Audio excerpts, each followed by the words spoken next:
Hello बच्चों, let's see the question. If 1 upon root of 4x plus 1 into 1 plus root 4x plus 1 by 2 raise to power n minus 1 minus root of 4x plus 1 by 2 raise to power n is equals to a naught plus a1x plus and so on a5x raised to power 5. Then n minus 9 is what? तो हमें सबसे पहले n की value find out करनी पड़ेगी. ठीक है, उसके लिए इसको सॉल्व करना होगा. तो ये हम बाइनॉमियल से सॉल्व करेंगे. हमारा की कॉन्सेप्ट होगा binomial theorem for positive integral index.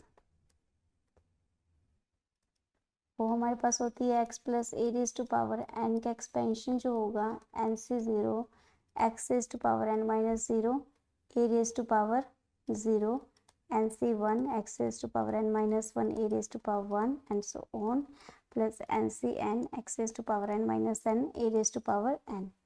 अब हमारे पास जो एक्सप्रेशन गिवन है उसमें अगर हम रूट 4x प्लस 1 को अगर हम b लेट कर लें और a को वैल्यू 1 लेट कर लें, ओके, तो हम क्या कर सकते हैं इस एक्सप्रेशन के अंदर. जो एक्सप्रेशन हमें गिवन है रूट 4x प्लस 1, ये एक्सप्रेशन कुछ इस टाइप से है 4x प्लस 1 अपॉन 2 इसकी power n minus 1 minus root of raise to power n. अगर हम 1 यहाँ से भी 1/2 raise to power n common लेंगे और यहाँ से भी 1/2 raise to power n common लेंगे तो ये बाहर आ जाएगा. तो इसको हम लिख सकते हैं 1/2 रेज टू पावर n. इसकी वैल्यू हम b पुट कर देंगे, इसकी वैल्यू b पुट कर देंगे. ब्रैकेट के अंदर आ गया a, यानी कि 1 को हम a पुट कर रहे हैं और इसको हम b पुट कर रहे हैं. तो plus b raise to power n minus a minus b raise to power n. क्योंकि हमने क्या किया 1/2 रेज टू पावर n यहाँ से भी कॉमन ले लिया और यहाँ से भी कॉमन लेके हम उसको बाहर ले गए. इस वैल्यू को हम b लिख सकते थे और ये वैल्यू हमारे पास हो जाएगी a plus b raise to power n minus a minus b raise to power n. अब इसका एक्सपेंशन हम इसी तरीके से ओपन करेंगे तो ये हो जाएगा 1/2 raise to power n into b. अंदर हमारे पास आएगा a plus b raise to power n का expansion n C 0 an n C 1 an minus 1b and so on n C n b raised to power n. यहाँ पे ये इसका हो गया माइनस में. अब हमें एक्सपेंशन किसका ओपन करना है a minus b raise to power n का ओपन करना है. तो ये हो जाएगा n C 0 a raise to power n minus n C 1 a raise to power n minus 1b plus n C 2 e की power n minus 2b 2 minus ये alternative sign चलते रहेंगे minus 1 raise to power n n C n b raise to power n. इसमें जब हम देखेंगे तो ये वाला स्टेप और ये वाला स्टेप हमारे पास सेम है. ये सारे स्टेप्स हमारे पास सेम है लेकिन साइन का डिफरेंस है. जब ये पॉजिटिव है तो ये स्टेप नेगेटिव है तो ये वैल्यू हमारे पास कैंसिल हो जाएगी. अगेन ये माइनस माइनस ये प्लस का हो जाएगा और ये भी प्लस का हो जाएगा.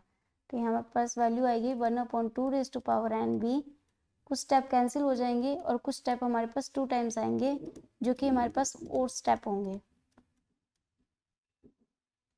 2 times of n c 1 a raise to n minus 1 n c 3 a raise to power n minus 3 b की power 3 plus n c 5 n minus 5 sorry a raise to power n minus 5 b raise to power 5 plus and so on.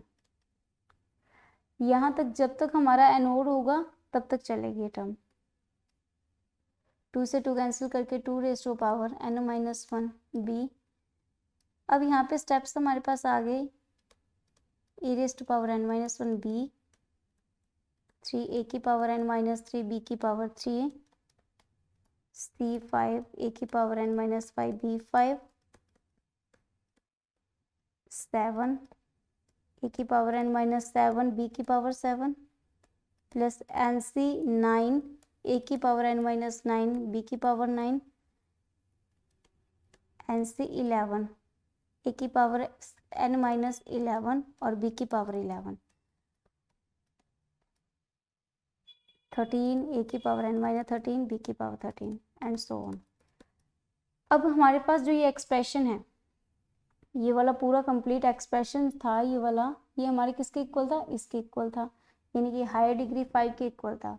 तो हमारे पास में जो right hand side है वो is equal to हो जाएगी a naught a1x a2x square and so on a5 x की power 5। जब हम इसको b से डिवाइड करेंगे तो ये वाला स्टेप कैंसिल होगा और वैल्यू पुट कर देंगे। तो देखिए हमारे पास जो ये स्टेप्स आएंगे नेक्स्ट वो आ जाएंगे कुछ इस टाइप से, 1/2 raise to power n minus 1 NC1 a की वैल्यू थी हमारे पास 1, तो ये 1 वैल्यू पुट करेंगे और बी की वैल्यू हमारे पास थी √4x + 1। तो यहाँ पे क्या थी, बी की वैल्यू और ए की वैल्यू, ये हम पुट करेंगे यहाँ पे। तो हमारे पास बी से बी कैंसिल, ये भी 1 हो गया। NC3 ए की तो वैल्यू 1 ही थी, बी की यहाँ पे बी स्क्वायर आएगा which is mean that 4x + 1। Okay, NC5 यहाँ पे हमारे पास बी की 5, बी से बी कैंसिल 4, यानी कि 4x + 1 का स्क्वायर। अगेन हम ऐसे करते जाएंगे, NC9 करेंगे तो हमारे पास इसकी वैल्यू 4 आ जाएगी, क्योंकि एक बी से तो बी कैंसिल हो जाएगा और यहाँ पे बी की 8 को हम लिख सकते हैं 4x + 1 की पावर 4 11। तो यहाँ पे हम इसको लिख सकते हैं इसकी पावर 5। NC13 4x + 1 की पावर 6 प्लस सो ऑन। अब हम एक चीज़ को देखेंगे कि हमारे पास में इस साइड में राइट हैंड साइड में जो ये वैल्यू है इसकी हायर डिग्री है 5। अगर ये स्टेप हमारे पास आ गया तो इसकी डिग्री हो जाएगी 6, ठीक है। एन की वैल्यू अगर 11 से बड़ी हो जाएगी, यानी कि यहाँ पे 13 या फिर कुछ भी वैल्यू 11 से बड़ी हो गई तो ये स्टेप आएगा, यानी कि हमारे पास ये वैल्यू क्या हो जाएगी, 6 डिग्री दे देगी। हमारे पास हायर डिग्री कितनी है, 5 है, तो ये वाले स्टेप को 0 होना पड़ेगा, आगे वाले सारे स्टेप को। तो हमारे पास n की जो वैल्यू है वो क्या हो जाएगी, n की वैल्यू हमारे पास 11 आ जाएगी यहाँ से। और हमारे पास में हमें फाइंड आउट करना था n - 9, n - 9 क्या हो जाएगा, 11 - 9 इज इक्वल्स टू 2। तो हमारे पास जो आंसर है वो हो जाएगा 2। Hope you understood it well. Best of luck.